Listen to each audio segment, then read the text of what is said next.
pues vamos a empezar. Me da muchísima alegría terminar mi maratón de meses en el Celsius con este libro de Ana de Faro, porque Más allá de Orión habla de mi película favorita, probablemente mi obra de arte favorita también, que es Blade Runner, y que hoy vais a poder ver en el cine al aire libre que tenemos en el Celsius, porque será la película con la que se cierra este año. Así que, por supuesto, todo esto es casualidad. No, no es casualidad.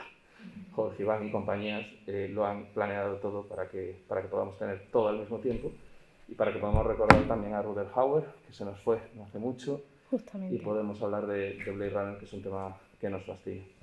Entonces, bueno, a mí me gustaría empezar por lo puramente personal, porque nos cuentes tú, Ana, que me has dicho que sufres del mismo amor Sí. completamente apasionado, como es obvio, por Blade Runner, como es en mi caso. Entonces, que nos cuentes en tu caso cómo fue esa primera experiencia. Yo me acuerdo de la mía en un VHS horrible. ¿Cómo fue la tuya con Blade Runner? Bueno, antes que nada, muchísimas gracias a todos por estar aquí. Además, este año que es como el año es raro, ¿no? Así que gracias. Bueno, en mi caso, mi experiencia fue tardía. Yo vi Blade Runner ya con 20 años aproximadamente. Sí, porque era como esas obras de arte, ¿no? Que tienes que...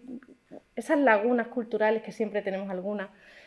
Y yo tuve mucha suerte porque yo vivo en Sevilla y proyectaron el Final Cut. Cuando se editó el Final Cut lo estrenaron en cines. Y en Sevilla lo proyectaron en el único cine que tenemos allí en versión original. Entonces yo la primera vez que vi Blade Runner fue el Final Cut y en versión original. Joder. Y en el cine. Inmejorable. Sí, para mí fue una experiencia magnífica. Fui con un amigo mío muy querido, también con mi pareja, y este amigo mío se enfadó muchísimo porque yo entré con mi paquete de palomitas. A ver, Blade Runner no es una película de palomitas. Claro, es una película que además está llena de silencios, y entonces en los silencios yo estaba fascinada. Y el de al lado diciendo... ¿Cómo puedes hacer? Y yo disfruté muchísimo, pero me sucedió una cosa que he comprobado después, que es frecuente también, es que me costó mucho entrar. O sea, yo tenía la sensación de que estaba viendo algo que era importante, que me estaba hablando de cosas profundas, pero que yo iba a necesitar ver más de una vez. ¿Sabes a quién le pasó eso también con Blade Runner? A Ridley Scott. La primera vez que bueno. vio en una edición, esto lo cuenta Dangerous Days, la primera vez que la vio en una edición en la sala de montaje con los productores, se giró y les dijo: he hecho una obra de arte, pero no tengo ni idea de qué coño significa. Pero es que eso... Y era director. O sea, a mí, mira, Ridley Scott me gusta decir que es un tío desordenadito. Sí. Es porque el tema de los remontajes y demás lo ha hecho con esta, lo ha hecho con Gladiator. Y cómo quema a los guionistas, pues los vuelve locos. Porque empieza a rodar sin guión, lo hace siempre. Y la gente se enfada porque... Pero yo creo que es uno de esos casos afortunados, y hablamos ahora de la peli del 82, ¿no? Porque en el libro hablamos de todo lo que integra el universo Blade Runner, pero de esos casos en los que hay un montón de creativos excepcionales que están trabajando en una misma obra de arte y realmente no saben que lo que están haciendo es algo maravilloso. Y que va a tener unas consecuencias... Y nadie tiene todas las claves y nadie tiene todos los significados claros, y se van construyendo muchas veces sobre la marcha, ¿no? Y Ridley Scott esto lo hace constantemente con Blade Runner. Él te dice ahora que él sabía todo el tiempo lo que estaba haciendo y que de cara ha sido siempre un replicante. Mentira. O sea, ahí está haciéndose un George Lucas y le está diciendo que lo tenía todo planeado, pero no es verdad. Es un increíble golpe de suerte lo que pasó con esta película, porque tiene todos los ingredientes para que saliera fatal. Sí, de hecho bueno, nos puedes contar tú ahora, pero una cosa muy interesante del libro es esta ambición holística que tienes. Luego tocaremos un poquito en la charla en que hablas hasta de las enloquecidas novelas que se escribieron a partir de Blade Runner, pero bueno, Blade Runner es sobre todo Blade Runner 1982. Sí, a ver, fundamental. Pero yo creo que es interesante saber lo que hay antes y lo que ha habido después, porque además ahora mismo estamos en un momento en el que culturalmente cogemos una obra y la expandimos, ¿no? Y es lo que estamos haciendo con transmedia, todo. Claro, y hay una cita que a mí me hace mucha gracia de Harrison Ford que dice: por suerte mi ropa vieja me queda bien. Claro, porque estoy haciendo otra vez de Indiana Jones, estoy haciendo otra vez de Han Solo y estoy haciendo otra vez de Rick Deckard. Porque vivimos alimentándonos, ¿no?, de estos discursos que han funcionado, que son importantes para nosotros y que sabemos que van a volver a funcionar. Y hacer una secuela de Blade Runner es de valientes, ¿eh? Bueno, sí, cogieron a alguien que era muy bueno. Hombre, claro, Villeneuve. Y que tenía la valentía para hacerlo también. Pero me parece eso que es interesante saber lo que se hizo antes, es decir, la novela en la que se basa, que tiene muy poco que ver y al mismo tiempo mucho que ver, la película, pero que no es una película con 7 versiones posibles, en la que además a mí me encanta porque es una experiencia muy colaborativa, porque tienes 2 o 3 cánones y tú escoges el tuyo como espectador. Y tú decides cuál es tu versión buena de Blade Runner, que habitualmente creo, no sé si estarás conmigo, creo que tiene que ver con la que viste primero. Pues en mi caso sí, pero en la dirección contraria a lo que suele ser habitual. Yo la primera que me vi fue la versión que nos veíamos todos en VHS, la que tenía los monólogos, el final con los planos robados del Resplandor. El final feliz. El final feliz y todo aquello. Pero para mí la versión de Blade Runner es el Final Cut. La versión de Blade Runner, que es la mía, es en cuanto en la cocina se gira un momento y le ves el ojo magenta a Rick Deckard. Esa es mi versión de Blade Runner, sin ninguna duda. Yo no sé si es la tuya también. Sí, para mí es el Final Cut. Mía. Para mí es el Final Cut. Es la primera que vi y es la que resonó realmente conmigo. Luego cuando vi la versión con la voz en off y demás, me parecía algo añadido. También es verdad que yo ya conocía todo el discurso, ¿no? Había una voz en off, después la quitaron. Y que él no la quería, Ridley Scott, eso fue imposición del estudio. Y la grabaron, creo que la grabaron 5 veces y al final se quedaron con la última que se grabó, pero entraron muchísimos guionistas, entonces no sabían muy bien. Es que me imagino que ver Blade Runner en 1982 y ser el tío que puso la pasta es aterrador. Es decir, ¿pero qué he hecho? Sí, hay un capítulo, un apartado del capítulo, porque dedico un apartado muy grande a lo que es el rodaje, ¿no? De todas las cosas que fueron pasando, que no han pasado mucho, han pasado otras veces en otras películas, pero que aquí pasaron todas a la vez. Del tipo, tenemos un guionista, contratamos a otro guionista y al primero lo despedimos, pero no se lo decimos. Y él no sabe que ya no está trabajando en la película. Tenemos unos productores que se van cayendo y que nos ponen un límite de dinero que cuando nos pasamos ellos obtienen el control de la película. Nos pasamos y ellos obtienen el control de la película. Despedimos al director. Los productores empiezan a montar. Cuando se dan cuenta de que eso no hay quien lo monte, vuelven a llamar al director que habían despedido, que es Ridley Scott. O sea, pasó de todo. Actores que se odiaban, que no entendían lo que estaban rodando porque nadie se lo había explicado. Es que Ridley Scott decía que no era mucho de... No dirigía actores, no. Él se ocupó mucho, y eso se nota mucho en Blade Runner, de la producción, del diseño de arte, que es una parte fundamental de la película y del universo que crea. Bueno, la anécdota de las columnas, ¿no? Cuando entra en la Tyrell, en el cuarto de la Tyrell Corporation, donde vemos el segundo webcam de la película, y de repente el tío entra allí, mira el espacio y dice, quiero que me pongáis todas las columnas al revés. Entonces lo miran como si hubieran mirado un lunático y le dicen, pero Ridley, o sea, primero que ya tenemos el escenario montado, segundo que qué puñetero sentido tiene hacer la columna al revés, porque lo que sustenta el peso es la parte ancha. Ponme todas las columnas al revés. Sí, el sentido y ahora, en las escuelas de arquitectura se estudia eso, porque el tipo de espacio que creas al tener la parte ancha abajo y la parte estrecha arriba no tiene nada que ver con el otro y crea un efecto visual como súper raro. O sea, es que este tío estaba como en su mundo haciendo las cosas que él quería y el resto del equipo yo creo que no se lo tomaba muy bien, era como... No, él tuvo una rebelión en el set, porque además era un director británico que llega a trabajar por primera vez con un equipo americano y se enfada porque no le obedecen. Le dice que los británicos él decía algo y lo hacían, y que los americanos no, y que hacían pausas y que eso que era... pero es verdad que él se ocupó mucho del diseño porque él quería hacer... este hombre venía de hacer muchísima publicidad. Lo sabréis, el famoso anuncio de 1984 de Mac. Brutal ese anuncio. Lo dirige Ridley Scott. Venía de estar premiado como publicista, había hecho una peli muy pequeñita que se llamó Los Duelistas y había hecho Alien. Y estaba muy cansado de la ciencia ficción después de hacer Alien. Y entonces dijo, voy a meterme en un proyecto pequeñito, fácil. E intentó adaptar Dune. Sí, que luego acabó pues, ¿no? la versión de Dune del cine.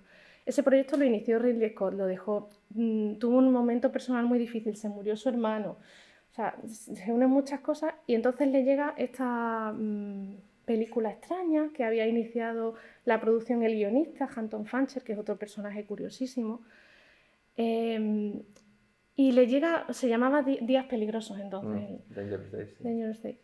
Y estaba planteado como una adaptación de la novela de Philip K. Dick, pero una adaptación como muy pequeña, que ocurría en espacios cerrados, era una película muy de personajes, de diálogos, con un mensaje medioambiental muy fuerte. Y entonces Ridley Scott la cogió y la transformó en el monstruo que es hoy, ¿no? En términos de diseño. Empezó a abrir aquello y se preocupó mucho de la producción porque él quería adaptar visualmente una revista francesa que había entonces que se llamaba Metal Hurlant. Mi francés es atroz, pero heavy metal, ¿no? Y se trajo a Sid Mead, que era un diseñador, publicista y demás también. Que se nos ha ido este año, si mal no recuerdo. Es que este año, el año Blade Runner ha sido tremendo. Sí, un poco para celebrar tu libro. Ya, a mí me ha dado muchísima pena que Rutger Hauer no haya vivido noviembre de 2019. Porque es que se murió 3 meses antes. Sí, sí. Y, por ejemplo, yo creo que el personaje de Rutger Hauer es el alma de toda la película y en general de lo que es la experiencia.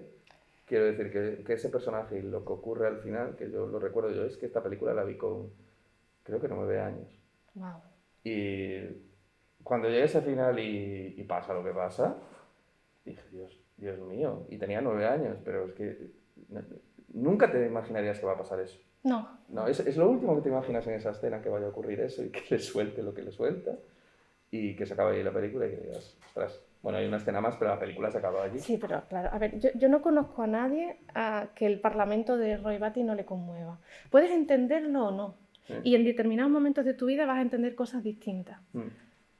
Pero es conmovedor, y hay mucho que decir ahí, porque una cosa que sucedió con Blade Runner en el momento del estreno, tuvo muy mala suerte, primero porque fue el año que se estrenó, el verano que se estrenó E.T. Sí. Entonces, había en ese momento 2 películas grandes de ciencia ficción en el cine, una era E.T.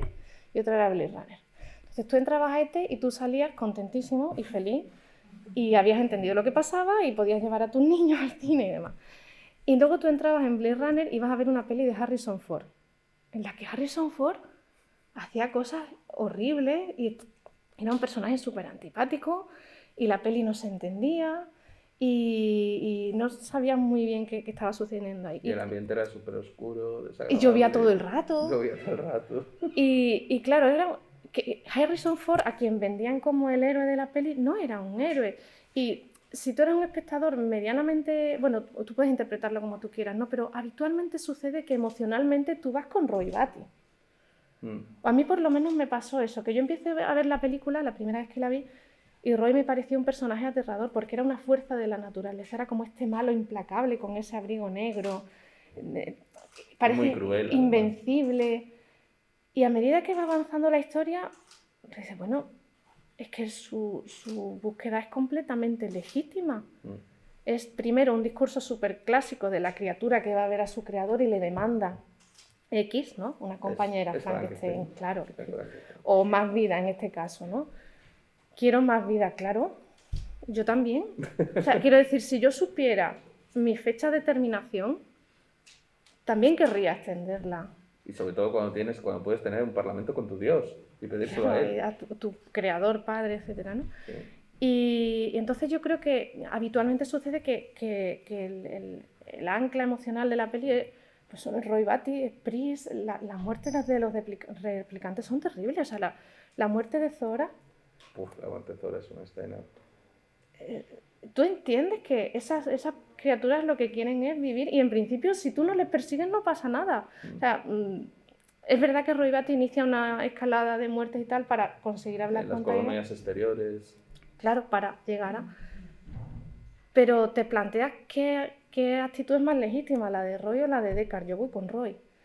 Pero también es verdad que a Deckard lo ves cada vez que pasa una de estas. Por ejemplo, en la escena de Zora, los primeros planos que le saca Ridley Scott después de matarla, o sea, ves que el tío se está rompiendo por dentro. Pero es que además... Una y otra vez, o sea, que cada vez no quiere hacer ese trabajo. Pero es que Deckard es un detective del cine noir de los años 40 trasladado a este universo. Pero es que ningún detective del cine noir de los años 40 mata a una mujer por la espalda pegándole 2 tiros. O sea, Deckard hace cosas que no te permiten mantener en tu mente el estatus de héroe. Es otra cosa. Sí. Pero puede ser el protagonista, pero no es un héroe. Pero sientes empatía por él porque ves que sobre todo al final es el último punto de transformación, pero, por ejemplo, yo creo que es magnífica, no sé si estarás de acuerdo, toda la escena de persecución antes de que ocurra el monólogo, lo acorrala, lo hace sentirse pequeño, lo hace Juega con él, juega con su comida. Claro, pero lo hace sentir lo que él hacía con los otros. Él era el predador antes y ahora es la presa. Entonces, lo llama hombrecillo. Y ves que Roy se lo está pasando de miedo. Sí, es está una cosa. disfrutando, porque eso es lo que sabe hacer Roy. Roy es una máquina de matar, claro, es un... Es un genio. Claro, y está hecho para eso. Y está disfrutando muchísimo justo antes de morir, porque Roy sí está a punto o sea, su fecha de hecho es el único de los replicantes que muere de manera natural. Sí. Cuando le llega su momento. Cuando le llega su momento. Y ya por terminar, digamos, con la parte propia de la película, creo que otro personaje que es muy interesante, del que no se habla demasiado, o se debería hablar más, es J.K. Sebastian.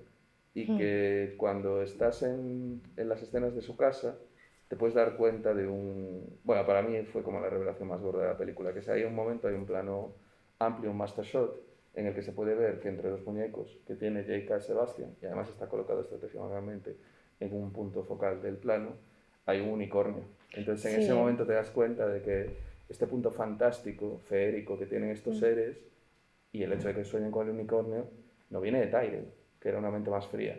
Y en este tío que era el artista, que fue el que metió este tipo de cosas. Qué bonito. ¿Sabes que el unicornio solamente se ve en algunas versiones? Porque en otras está cortado Es que el tema del unicornio es fundamental.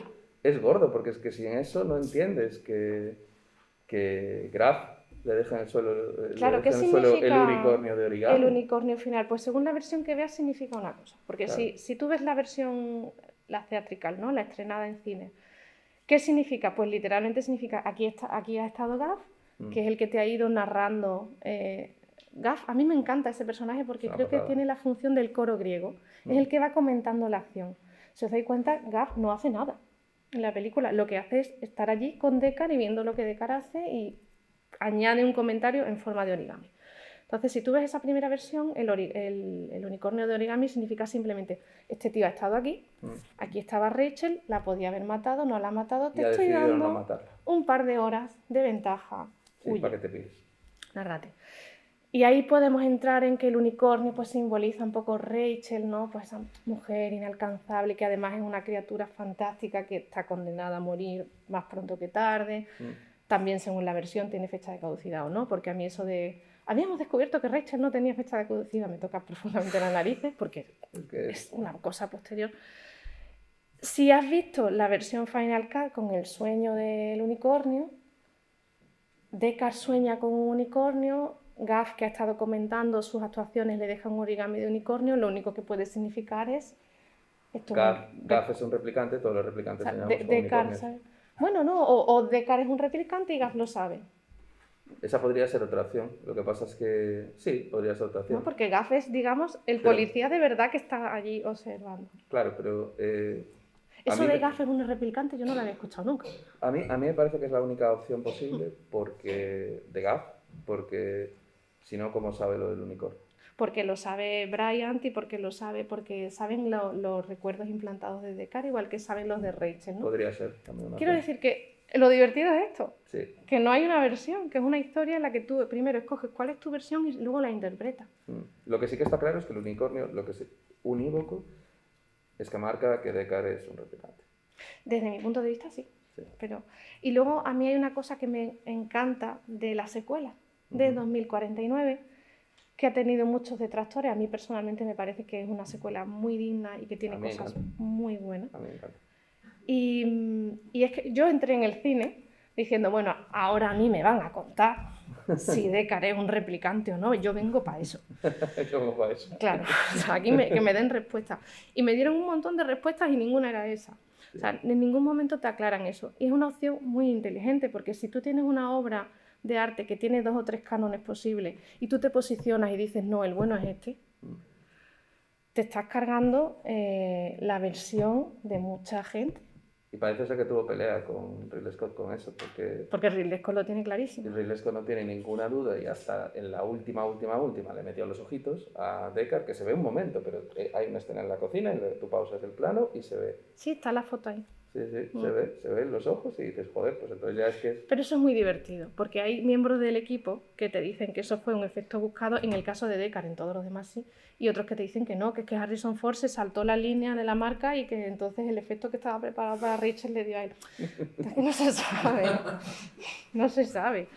Y Ridley Scott nunca nos va a decir la verdad. Ridley Scott dice que sí porque le gusta más esa versión. Harrison Ford dice que no, porque a él nunca nadie le ha dicho que Deckard es un replicante y él no lo interpreta como replicante, lo interpreta como humano. Y yo respondo, ¿y qué más da lo que digan? Sí, lo que importa es lo que significa para nosotros. A mí como espectadora, la versión que me gusta y me funciona es X, ¿no? Pues ya está. Déjame ver cómo vamos de tiempo, porque yo creo, sí, me gustaría que nos hablaras ahora un poco de todo lo que no es Blade Runner película, incluso... Bueno, si te apetece hablar algo de Blade Runner 2049, a mí es una peli que a mí me encanta. flipa. A mí me flipa, me encanta. Además me flipa que trajeran de nuevo a Tom Farr, que es el guionista, que es el tío que está todo el documental de Dangerous Day cagándose en todo el mundo y al final lo vuelven a fichar. Yo es que me imagino la reunión con Ridley Scott ¿qué pasa, con una Ridley? mampara de cristal para que no lo mate, ¿sabes? Sí. Porque tú lo ves en Dangerous Days y parece como... tío, ¿qué me hizo? Hombre, es que el Blade Runner existe porque Hampton Fancher compró los derechos de la obra de Dick para adaptarla, porque quería adaptar una obra y la de Dick era muy barata y era corta. Y lo echaron del proyecto. Y lo echaron del proyecto a la mitad, cuando él ya llevaba 6 o 7 versiones del guión y demás. Y además, insisto, no se lo dijeron, o sea, él se enteró. Fue terrible. Pero es que a Dick nadie le dijo que estaban adaptando su obra. Philip K. Dick se entera de que están adaptando Blade Runner al cine porque lo ve en los reportes estos, ¿no? Que se publican en Hollywood de los proyectos que se están haciendo. Bueno, voy a contar esa historia porque esto es precioso. Entonces, Philip K. Dick se cabrea muchísimo, además, y escribe una carta pública en un periódico diciendo que además, ¿cómo pueden darle la adaptación de eso al incompetente que ha hecho a alguien que es una mierda? Dice Philip K. Dick, ¿no? Viene a decir más o menos. Y entonces... Nadie sabe nada. Claro, no, totalmente. Y entonces llega, pero Philip K. Dick supo una cosa. Entonces llegan y ¿cómo responde el estudio? Bueno, pues vamos a mandarle a este tío una limusina a su casa y nos lo vamos a llevar. Entonces le recogen y le llevan al rodaje y le enseñan un visionado de unos 20 minutos de lo que tenían, que era, pues no había planos de diálogo, eran ambientes, la ciudad, Deckard persiguiendo a un replicante, tal. Entonces Philip K. Dick se queda estático, se queda emocionado y escribe lo siguiente. Ay, qué bien que lo tengas ahí. Sí, porque es una maravilla. Bueno, es una carta que escribe a uno de los productores, ¿no? A mí esto me emociona, este momento, como escritora, porque Philip K. Dick se da cuenta de que lo que ha hecho le va a sobrevivir. Y se da cuenta de que le va a sobrevivir no por él, sino por esta gente. Entonces le escribe una carta a Jeff Walker, que es un editor, un productor, y le dice muchas cosas, ¿no? Le dice... estoy convencido de que puede que vosotros hayáis creado colectivamente una nueva forma de expresión artística nunca vista. Y Blade Runner va a revolucionar nuestra concepción de lo que la ciencia ficción es. Dice Blade Runner, no dice sueñan los androides. Dice, déjame resumirlo de esta manera. La ciencia ficción se ha sentado lenta e inevitablemente en una muerte monótona, se ha vuelto endogámica, derivativa, rancia, en años 80. De repente habéis aparecido vosotros, algunos de los mejores talentos que existen actualmente, y ahora tenemos una nueva vida, un nuevo comienzo. En cuanto a mi propio papel en el proyecto Blade Runner, solo puedo decir que no sabía que una obra mía o un conjunto de mis ideas podrían escalarse a dimensiones tan impresionantes. Y atentos ahora, mi vida y mi trabajo creativo están justificados y completados por Blade Runner. Gracias. Y va a ser un gran éxito comercial aquí el pobre. Pero luego dice, se demostrará invencible. Y efectivamente, o sea, no fue un éxito comercial, pero se demostró invencible. Oye, igualito que Sapkowski con The Witcher, ¿eh? ¿Has visto? El mismo agradecimiento, el mismo corazón hacia la gente que te hace grande. Se dio cuenta de que sus novelas iban a sobrevivir o no, pero que esta gente habían hecho algo que realmente iba a cambiar cómo se veía la ciencia ficción. Y si algo tiene Blade Runner es que... todo lo que sucede después, o para afirmarlo o para negarlo tiene algo que ver con Blade Runner en ciencia ficción. Y tú me habías preguntado en realidad por las demás obras. Bueno, pero me encanta que te hayas saltado la pregunta porque nos hubiéramos perdido este momento.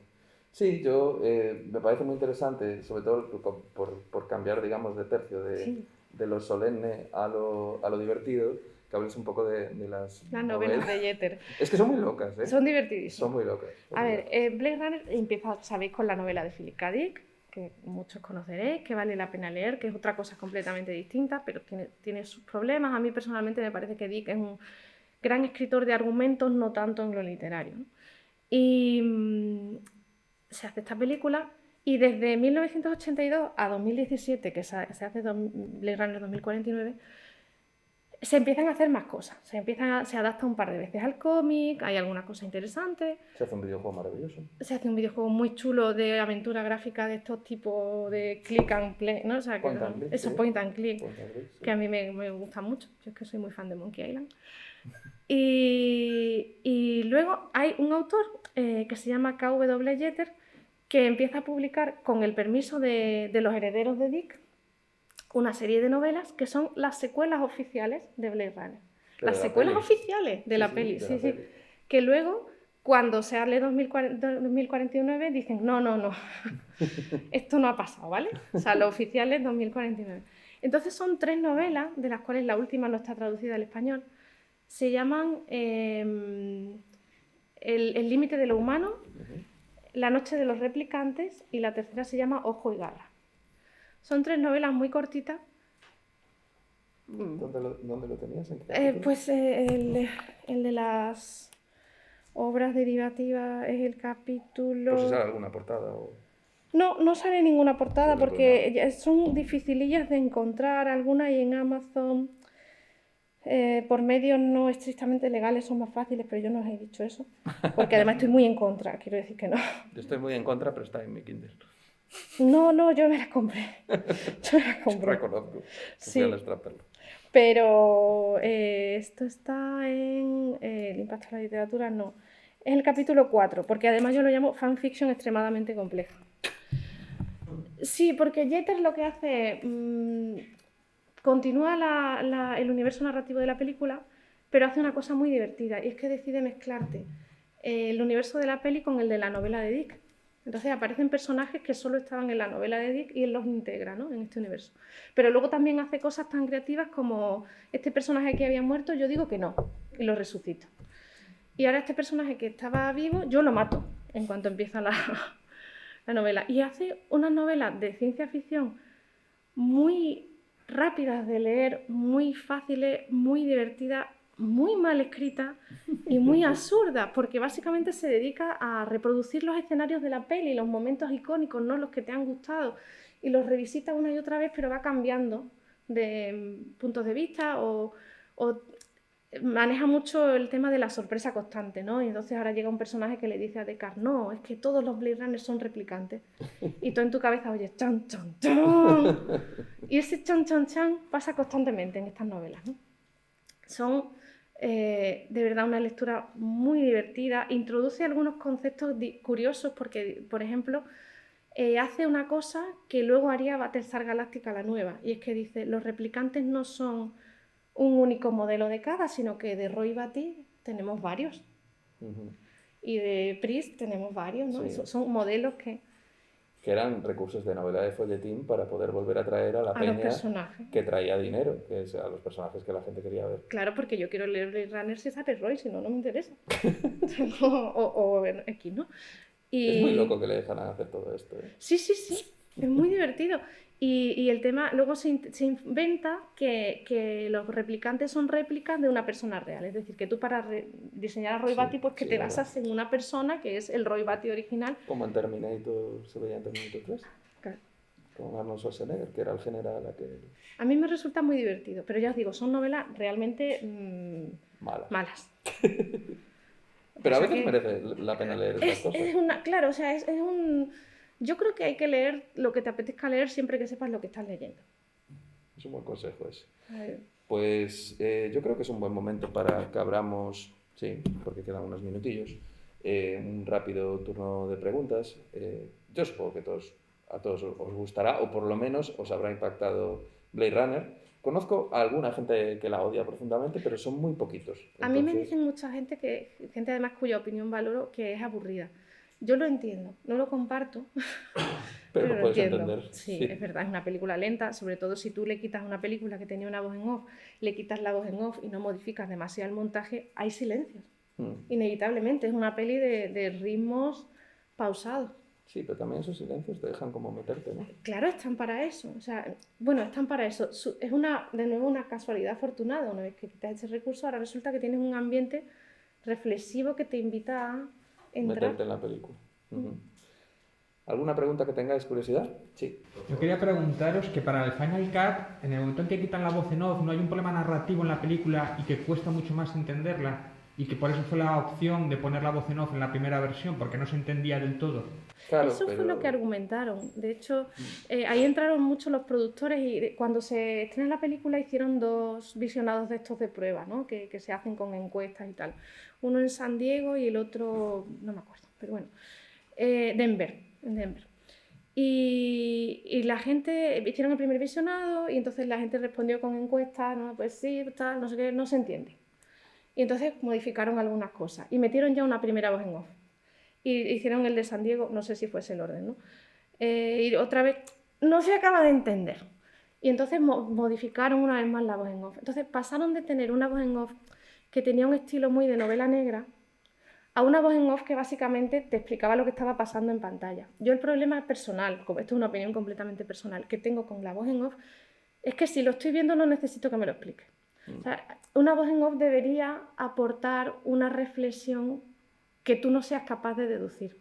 Entonces, ¿qué sucede? Que es verdad que cuando quitas la voz en off vuelves a tener los problemas del principio, que es una peli con un montaje lento, no acabas de entender muy bien por qué este tipo de repente habla en un idioma que no sabemos qué es. Y claro, los que decimos, da igual la peli si se entiende sin voz en off, en realidad es que ya sabemos lo que nos contaba la voz en off porque ya lo hemos visto, ¿no?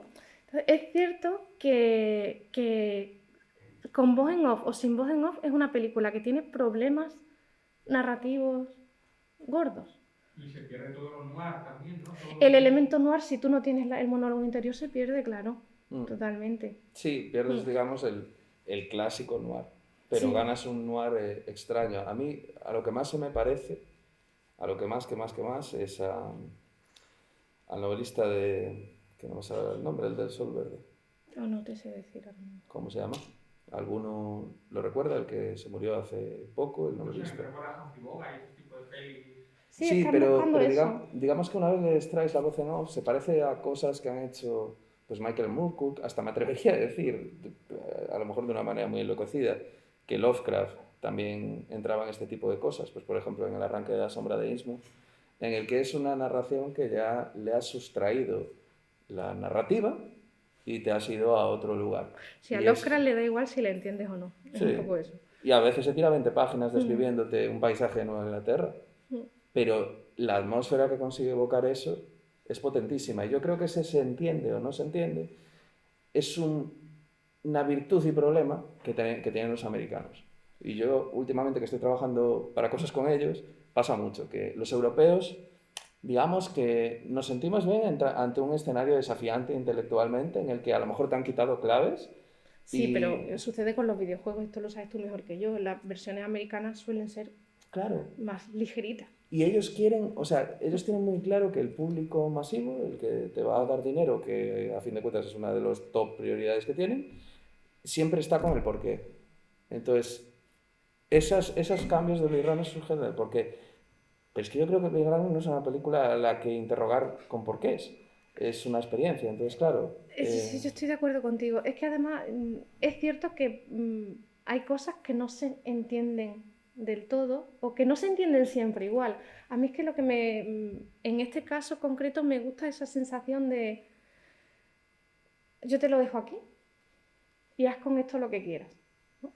Y creo que tiene muchísimas lecturas posibles. Yo cuando he estado, porque yo empecé a escribir este libro un poco pensando en se nos viene 2019 encima va a llegar en noviembre de 2019 Los Ángeles, me gustaría pensar y reflexionar sobre cómo era ese noviembre de 2019 y cómo es nuestro 2019. Qué Y decepción luego, de noviembre. bueno, es que, bueno, empeoró después, ¿no? Pero el tema es que luego el libro evolucionó en otra cosa, porque cuando te metes a investigar un poquito en Blade Runner, hay tantísimo. Yo he encontrado interpretaciones psicoanalíticas, interpretaciones sociales, económicas, desde el punto de vista de la arquitectura, interpretaciones de género, por supuesto, interpretaciones políticas.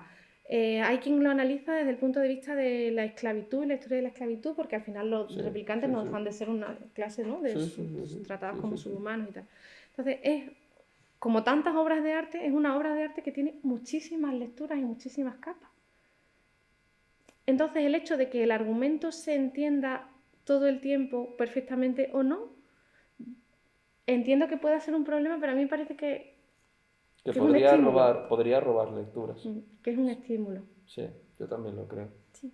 Y no podríamos decir, bueno, a veces es como la percepción que yo tengo de esta película es que es una película muy humana, ¿no? Sí, totalmente. Porque tú a los humanos les entiendes y no los entiendes, ¿no? Entonces esta concepción y antes has dicho una cosa que me ha gustado mucho, que es esta película es monstruosa, pero yo no la interpreto más como que es muy grandiosa, sino también porque vemos monstruos y hemos creado monstruos, que es la gran premisa de Mary Shelley.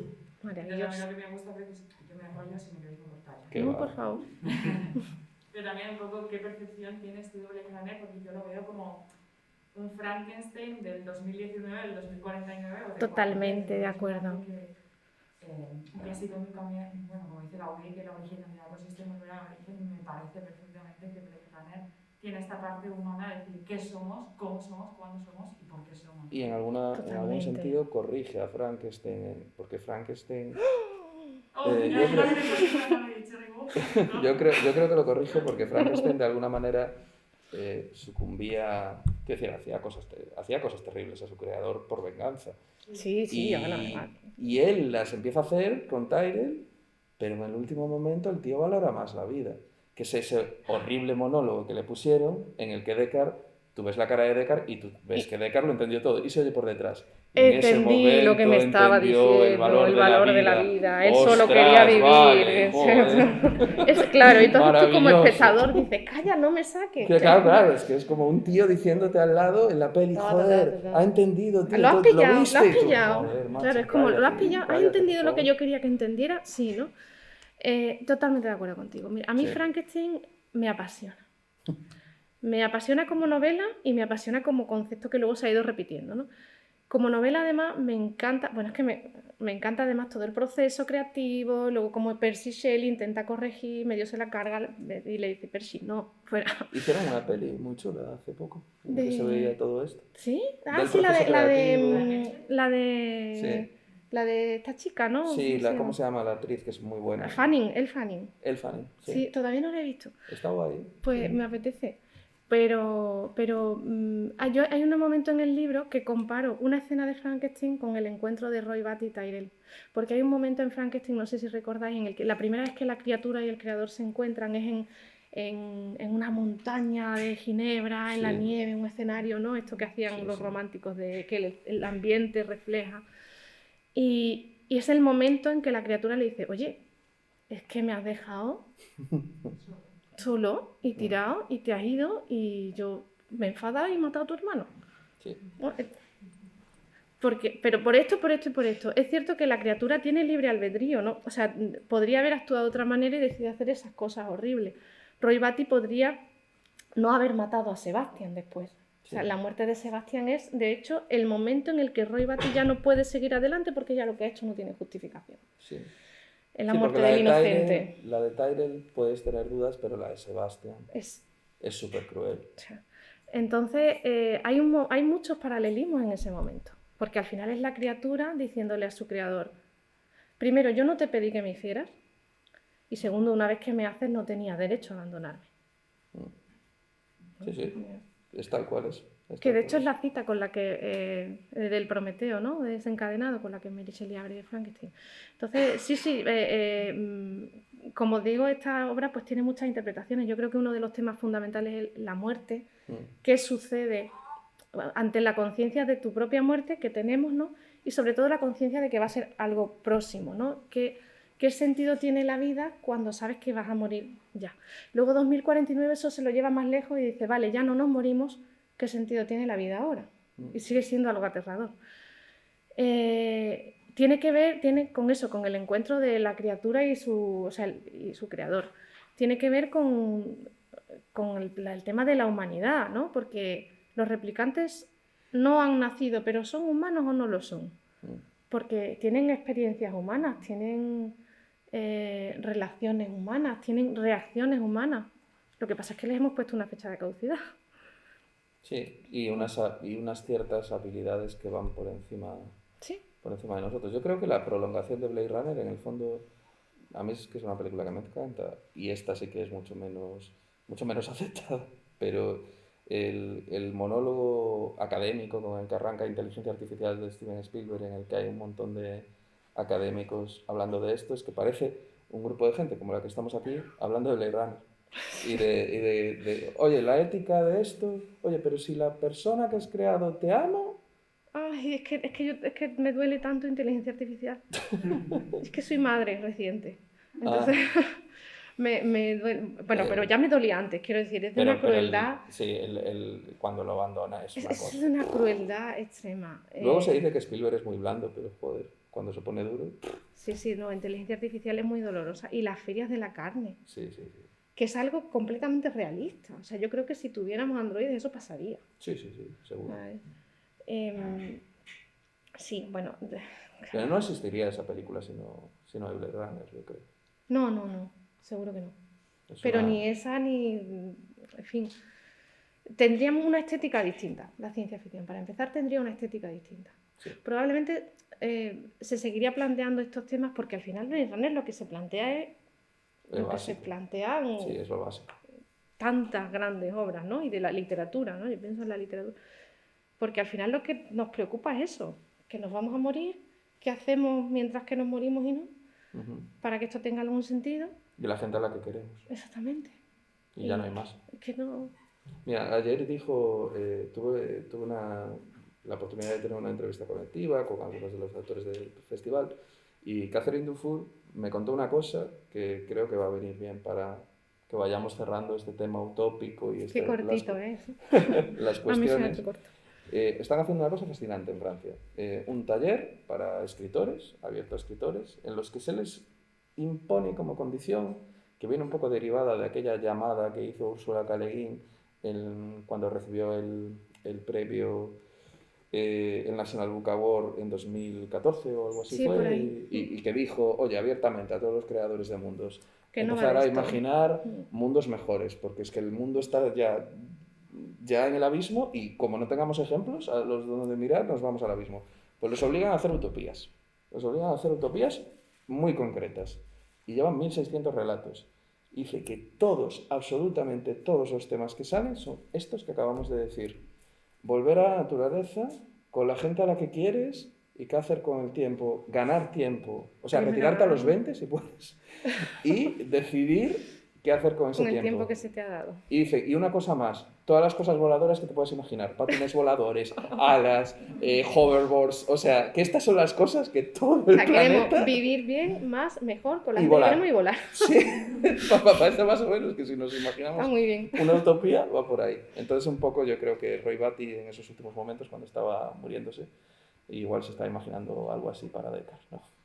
Además se echa a volar la paloma, así que ya tiene algo que suelta la vuela. paloma, que les costó muchísimo porque con la lluvia no volaba. No volaba. No, eso no, estaba mojada. Joder, siempre pasan cosas raras de estas, porque en Busca de la Arca Perdida las serpientes se acercaban al fuego en vez de alejarse. Entonces, claro, era como tienes 5.000 serpientes allí acercándose al fuego y ¿cómo haces? Pero esto es lo mundano que a mí me parece apasionante realmente, de oye, que estamos en el último día de rodaje, que es de noche, que estamos lloviendo, que están ya todo el mundo cansado y este bicho no vuela. En el medio de la escena más dramática y bonita sí. que te puedes imaginar, pues sí. Bueno, pues no sé si hay alguna pregunta más. Lo estoy alargando un poquito porque no, o sea, porque No nos han podemos reñido comer. todavía. No nos han reñido todavía, entonces yo ahí me aprovecho siempre. No sé si hay alguna más. Una más la dejamos y si no, pues cerramos aquí. Pues cerrar con un gran aplauso. Vosotros.